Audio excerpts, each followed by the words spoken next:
जी हाँ, स्वागत है आपका। तो ये 5000 प्रश्नों के सीरीज का ये 17वां भाग है। इसके पिछले वीडियो में अब तक 362 अति महत्वपूर्ण प्रश्नों पर हम अभ्यास कर चुके हैं। अगर वो वीडियो आपने मिस किया है तो प्लेलिस्ट में जा करके उन तमाम महत्वपूर्ण प्रश्नों को देख सकते हैं।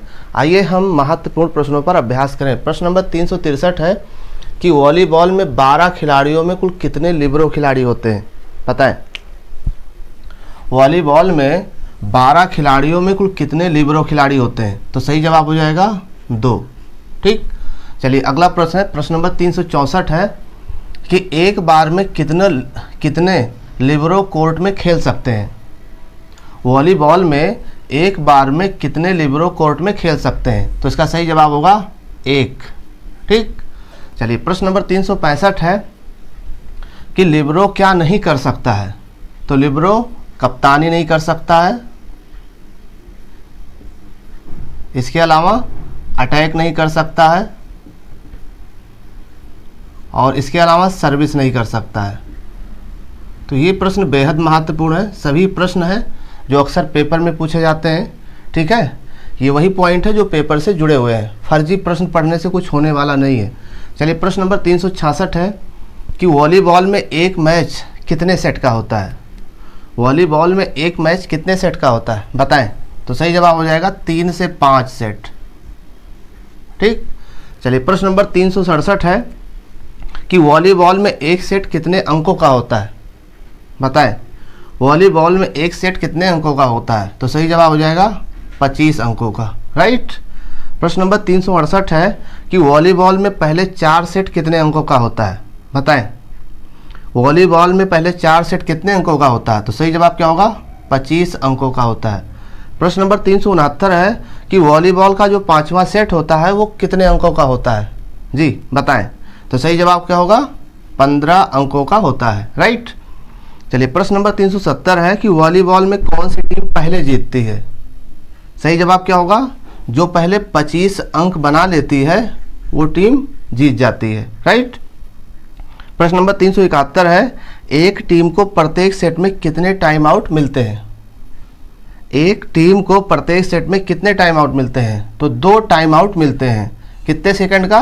30 सेकंड का 2 टाइम आउट मिलता है। ठीक। 372 है प्रत्येक सेट के मध्य अवकाश कितने मिनट का होता है? प्रत्येक सेट के मध्य कितने मिनट का अवकाश होता है? तो इसका सही जवाब हो जाएगा 3 मिनट। चलिए प्रश्न नंबर 373 की बात करें कि वॉलीबॉल में दूसरे और तीसरे सेट के मध्य अवकाश कितने मिनट का होता है?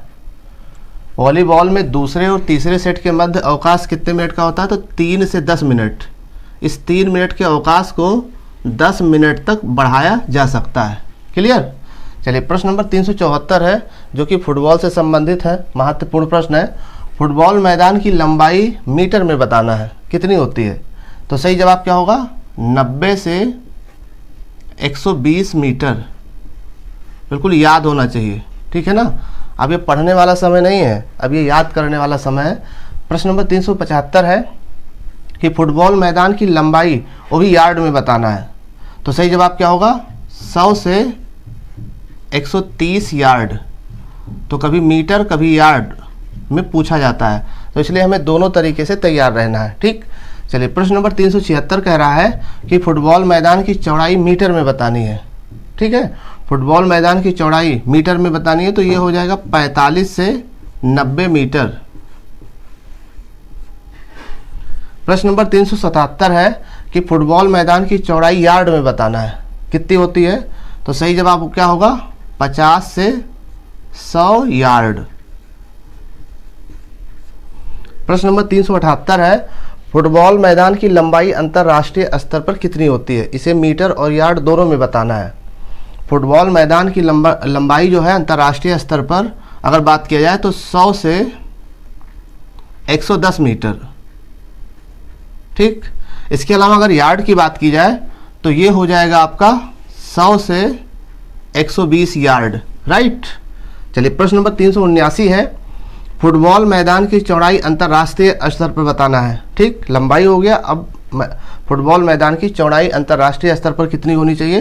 तो अगर मीटर की बात करें तो 64 से 75 मीटर। ठीक है।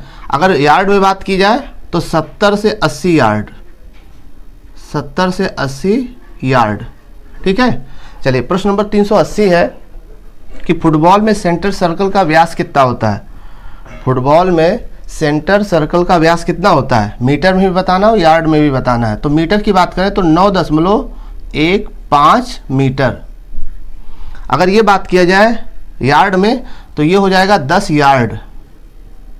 सभी प्रश्न बेहद महत्वपूर्ण है, इसमें वही प्रश्न दिए गए हैं जो पेपर के लिए ज़रूरी है, ठीक है।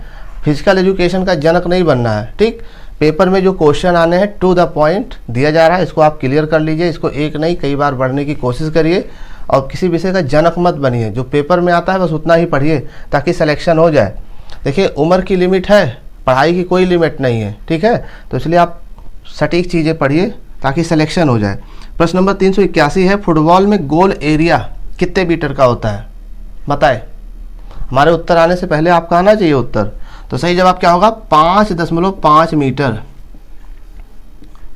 मीटर में ना पूछ के यार्ड में पूछ लिया तो फुटबॉल में गोल एरिया, तो ये हो जाएगा 6 यार्ड,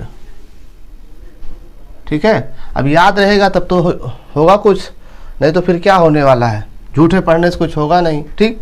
चलिए प्रश्न नंबर 382 है, फुटबॉल में गोल लाइन से पेनल्टी मार्क कितने मीटर की दूरी पर होता है।